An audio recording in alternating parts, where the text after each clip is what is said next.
Pakistan. Ito ay isang bansa sa Timog Asya na may napakaraming populasyon na nasa 250 milyon, ikalima sa pinakamataong tao sa mundo, at ang tanging bansang Islamiko na may mga sandatang nuklear.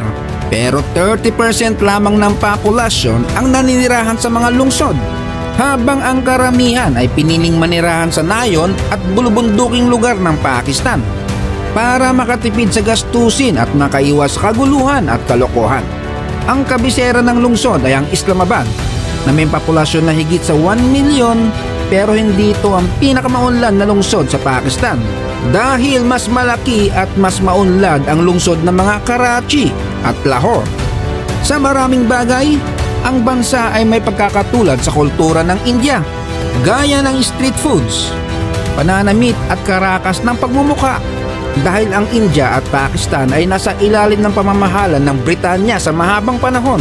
At noong 1947 naumay si Muhammad Ali Jinnah ng Pakistan sa India at nagpasyang humiwalay na.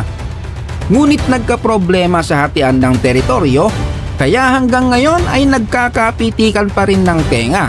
Idamay na natin ang Bangladesh sa kwentuhan dahil magkakahawig ang mga ito.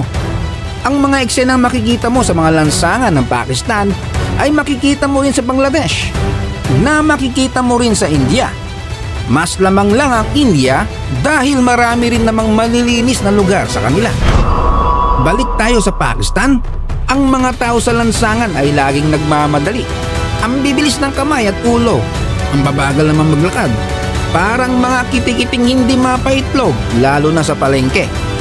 Nakakayamot pa dahil puro balbas saradong lalaki ang nasa tindahan na parang magdadalawang isip kang tatawad. Baka bigla na lang managa. Ang mga street foods na nakikita mo sa mga tabing kalsada ay karaniwang niluluto sa kawaling. Mekos-mekos dyan ang mga karne, maanghang na pampalasa, sarsa, tapos kinamay-kamay na isi-serve na para nakakadagdag sarap sa kanila.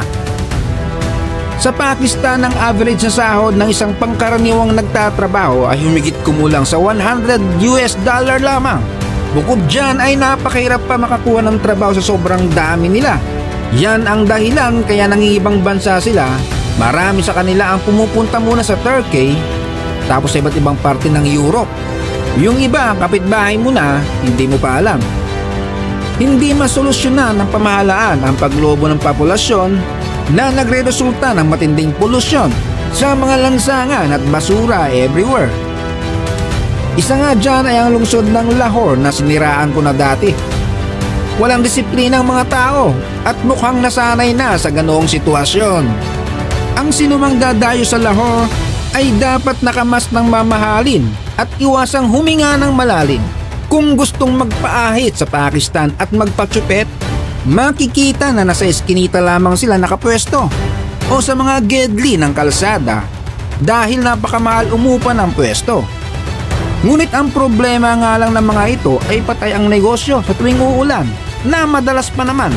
Ilan lang yan sa mga dahilan kaya mas ginusto ng mga Pakistani na manirahan sa malamig at bulubunduking lugar malapit sa Himalayas. Ang iba naman ay nagtitiis sa mainit na disyerto kaysa makipagsapalaran sa mga lungsod. Kung pinanganak ka sa Pakistan, mas gusto mo bang manirahan sa mga lungsod kasama ng mga basura at ingay ng kalsada? O mas gugustuhin mong manirahan sa bulubunduking bahagi ng bansa at mamuhay sa panahon ni Mang Kepweng?